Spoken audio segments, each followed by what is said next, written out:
What's up everyone, it's Bones here. In today's video, I'll be featuring a deck which I brought up in my previous video, which is Tearlaments Plunder Adventure. For those who might wonder what it might look like, this video is just for you. Now, I would like to begin with saying that while I have a general idea of what all the Plunder cards do, I'm not the most advanced with the deck as it's one that I rarely ever play. But because I have the general idea of what the cards do, I have a general idea of what I can splash in and what could work, which is why I hope you guys will give this one a shot. But anyways, before I begin this video, if you could happen to click those thumbs up and subscribe buttons, it would be greatly appreciated, as it goes a long way in supporting the channel and shows me that you like content like this. Another thing that I would like to point out is, as you can see, this is just versus Dark Magicians. Don't take the replay as anything seriously, but just a replay to kind of show you the deck concept, and then I'll show the deck profile after. And the second thing I want to say is that we don't have any idea of what the lifespan of Mystic Mine and the adventure stuff are. So do keep that in mind, and this is why I'm posting this prematurely. So to begin this replay, we'll start with my turn as I'm going to activate the terraforming, and now I'm going to use the Tear field spell in order to grab myself the Shaylin. And when I thought of the concept of this deck, I knew that Shaylin sends monsters from the hand to the graveyard, and Plunder monsters have some effects like Golden Hair that happen to like being in the graveyard. Another thing that I saw was that Shaylin and Rhinoheart are level 4 and are usually extra bodies on the field, as well as the Plunder rank 4 being a generic rank 4. So there were little things there that I thought could make the deck work. But anyways, we'll activate the Shaylin now, as I'm going to send the Hoffinus. And the Hoffinus is going to mill 3, as you see the Golden Hair, the right, and the Shaylin. And now I'm going to go into Kitkalos. Kitkalos will get me the Rhinoheart. And now the Kitkalos can use its effect in order to send itself and special summon the Rhinoheart, as you see I'm going to do now.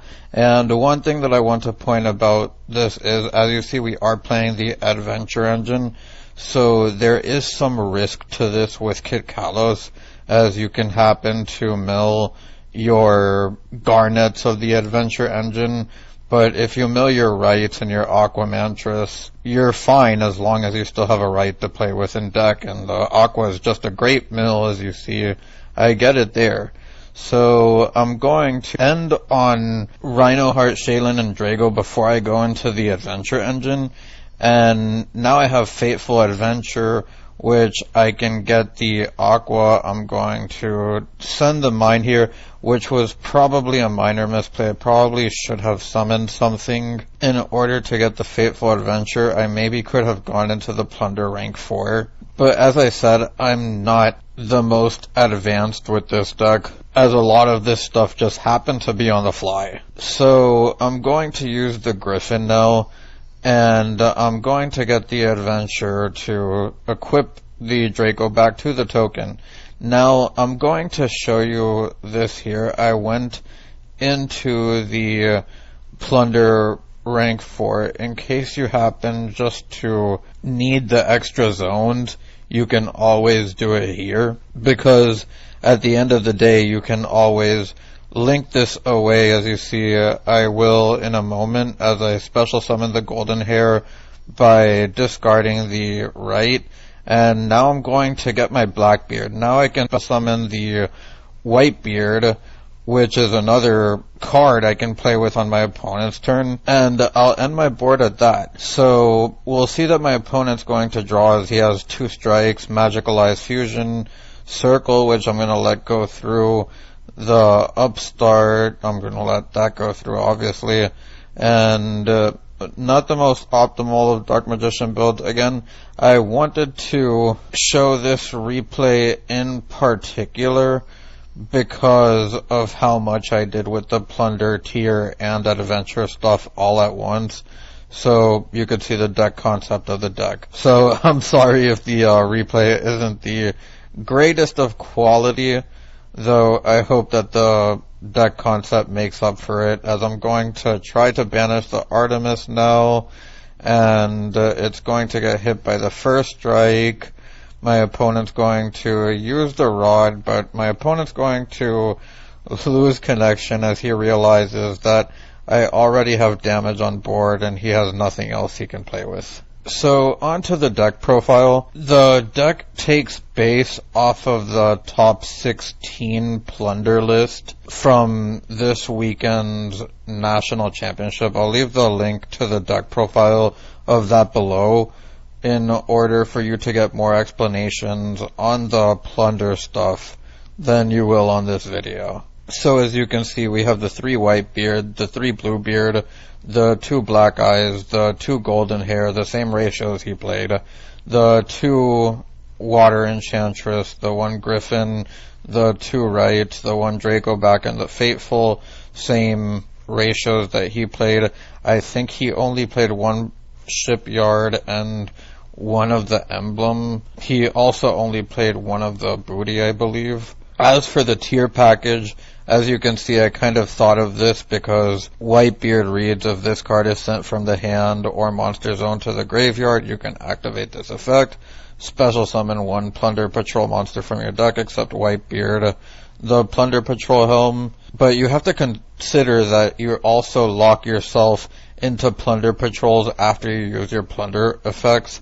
So you have to get your Tearlament and your Adventure plays out of the way first before using them, which is kind of one downside about this deck, besides the fact that you can just mill your one-ofs with the Tearlament engine. So for the Tearlament engine, we'll see the 3 Shaylin, the 3 Hoffinus, and the 1 Rhinoheart with the 3 Field Spell. And then to round out the main deck, there's the 3 Mine. We don't know the life expectancy of this.